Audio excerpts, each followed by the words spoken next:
ท่านกำนันซาโลนะครับนนตานะครับบอลพ่อและบอลลูกเป้เสียงหอดแล้วล่ะโอ้อายผมนะครับทางท่านผู้ใหญ่พิทักษ์นะครับสวัสดีพ่อผู้ใหญ่บ้านด่านเพื่อว่าทางท่านนายกวิทยาโอสุสานแก่นสีเฮานะครับงามครับรูปหล่อนะครับเป็นโตงามผมฟาร์มก็ดีเบอร์นะคะ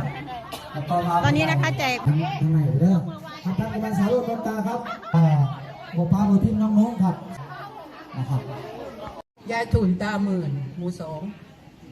อายุ67 ปีชาติวงศีชาอายุ61 ปีครับวันดีเชื้อตาพระอายุ69 ปีพดุงชัยเชื้อตาพระอายุ66 ปีค่ะ